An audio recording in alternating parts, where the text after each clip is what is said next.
What's up guys, Alberto Big Boost here. This is part 2 of the RX-7 teardown video. I split it up into 2 parts since the video was really long. I didn't want to make one whole like kind of boring video of like the same stuff, so I divided it in 2 sections to have a more entertaining and better understanding video for you guys. Here's part 2, 13B teardown. Let's see what the inside of my 13B ends up looking like. This right here is corner seals, side seals, and then the apex seals are these that go across the rotor.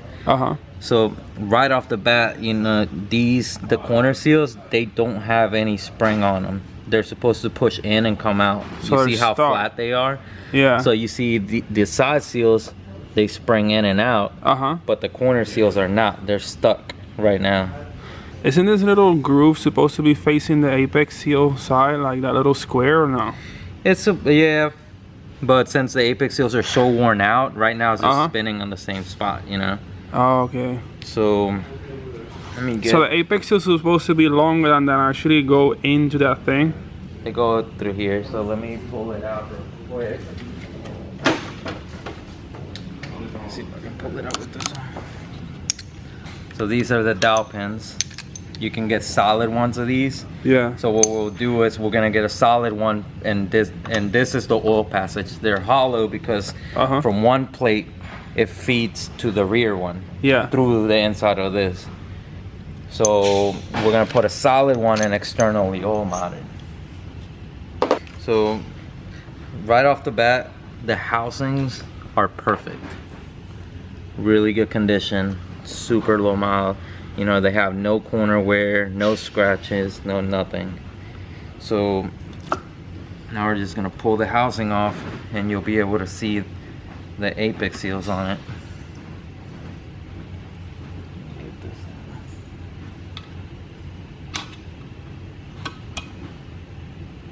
Oh, silicone still holding it together. Yeah.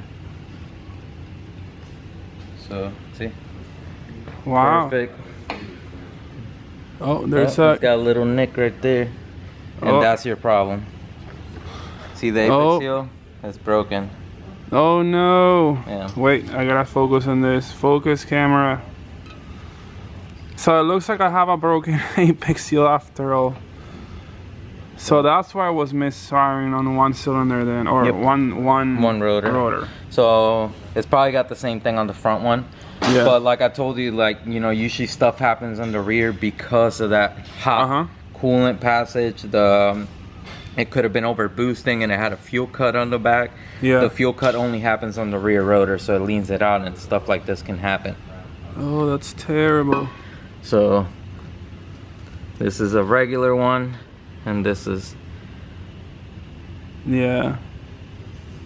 so missing a good piece of it. Yeah, that sucks. So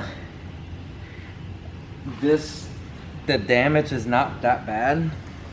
So it's just salvageable? Yeah, so this is fixable. Okay.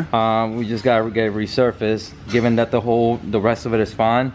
Yeah. What matters is here, the compression side of it is what matters. Over here, not so much. You know, nothing really happens on this side. Yeah. You know, exhaust happens over here. And then after it empties out, it's just a dead spot before it starts doing intake and compression up here. Yeah. So this part of the rotor is an important one. This is not. So even though it's got that little bit of right there, I can get them resurfaced and bring this back. Oh, that's good to hear. So the rotor's not damaged at all. The apex seal came out fine. It's not stuck, right? No, it came off. So you see it's got that little nick right here. But with a file, we can file that down, knock it down. Or if you decide to do different types of rotors, like our RX-8 rotors, high compression stuff. Yeah. You know, we don't use it, but it's not damaged to where it destroyed everything. You know, obviously the car ran. What about like clearance in the rotors? If you do like the clearance on like they do on the edges, we're gonna take it off anyways. Right here. Yeah. And on the edges. So, you know, you had the chipped apex seal, you got collapsed springs on the corner seals. Yeah. You know, there's a lot going on with it. So, that right there's the rotor. Everything does fall apart in it. Yeah. This is supposed to have like the oil rings right here, the rubber rings. So what happens when they start smoking is because this ring's not sealing anymore. As you can see, they're just falling off. And it wasn't like really smoking or anything. It was good? No, because it still has that second outer ring. Yeah. So when the second one fails, you're gonna start pouring oil out. So this is our rear rotor. So we just put it this way. That's the rear. So now we got the middle plate. The middle plate, you gotta like work it out a little bit because you know you obviously have the shaft. So you wiggle it up like that, and then you twist it, and that's your middle plate right here. So more seals. Yep. And all this stuff, you know, we're not gonna reuse, keep, or anything, so it doesn't matter where I put it. Yeah. But you know, again, plate looks good, thick passages, everything seems good. Nice. So the shaft, no scratches on it. Everything seems fine again with the shaft. Nice, that's also good news. And then now for the apex seal, this housing seems good also. I don't see and the apex seals are fine. Yeah. So this one, so I guess the damage was only on that rear rotor. So did it have any type of exhaust? That's a splash for the oil. Yeah. So it kicked the oil onto the shaft. Oh, okay, okay. So did this car have an exhaust on it? No, but then I took the exhaust off. I literally had to like open stock downpipe. Okay. Because what happens a lot of times is when they breathe too easily with the exhaust, it'll cause them to boost creep. So if it runs more than 8 pounds, the computer hits a fuel cut, cuts fuel to the rear, and that's how they blow up on the rear. So this is like textbook rear rotor, it overboosts. Yeah, the car had a RSR exhaust on it, but it was stock downpipe, and also the cat was all broken up. Yeah. So the car overboosted and the computer cut the fuel in the rear and it blew up the apex seal. So, you know, people sell like fuel cut defenders to avoid that, but you know, a lot of people don't know about that problem. So housing, that one looks really good. I don't see any scratches on it. So no problems with it. Really good condition. So as far as I can see, everything's good. You know, the apex seals, they're like on their last leg. You know, they're supposed to be way taller they're at the 99,000 mile range. Probably a little bit more than that. They're worn out. So eventually you'll get to a point that they won't wear out so much that it will just fall out. Oh, you know, no, so that's not good. That's something that happens a lot with RX-8 because the apex seals are like almost half the size of that.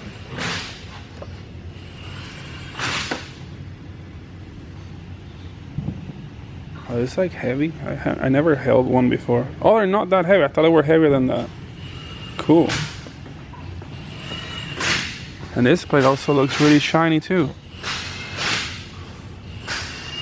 Nice. I can't believe my engine is that healthy. I thought it was worse than this. I was hoping for the worst. Nice.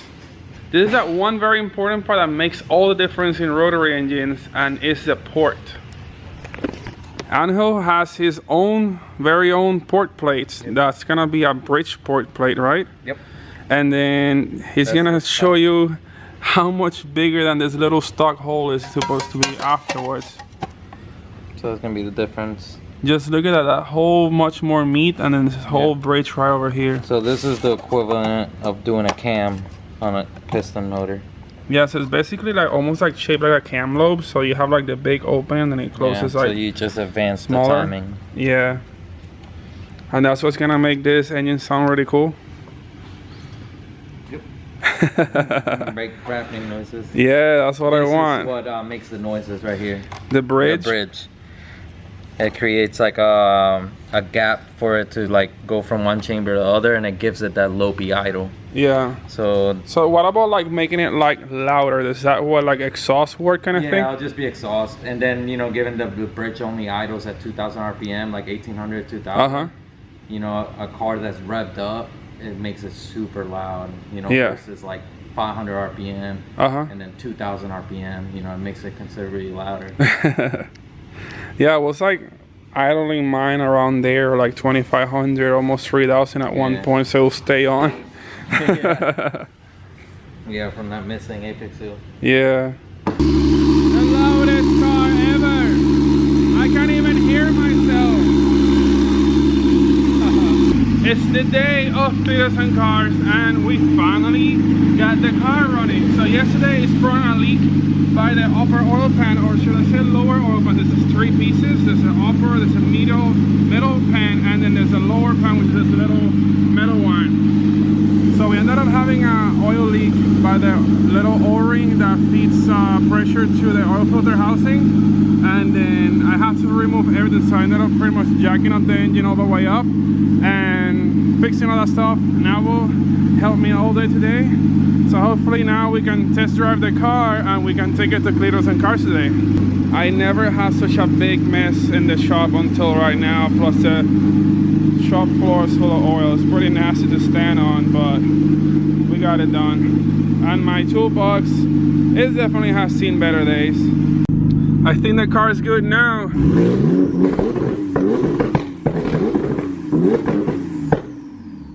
Look at that was reaction. All right, let's see how this thing pops.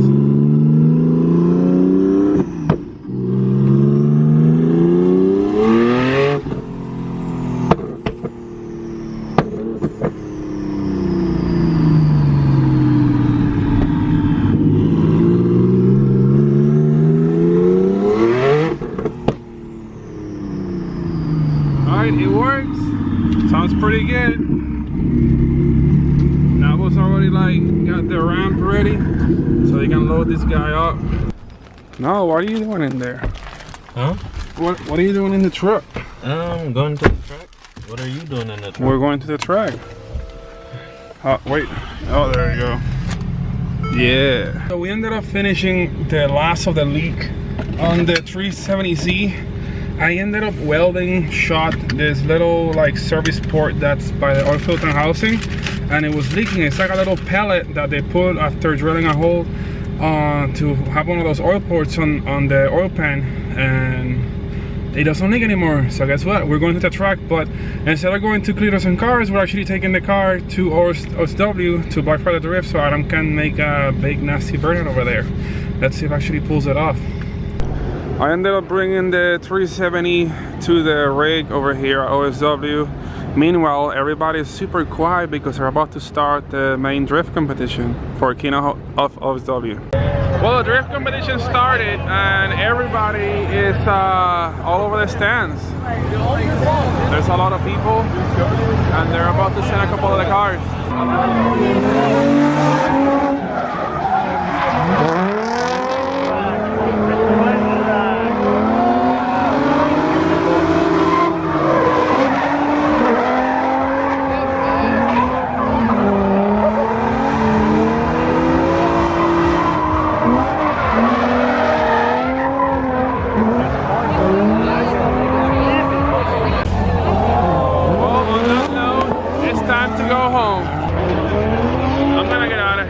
Some sleep, so I'm not gonna probably miss the rest of the competition, but I've been working a lot on that 370C, so I'm just gonna head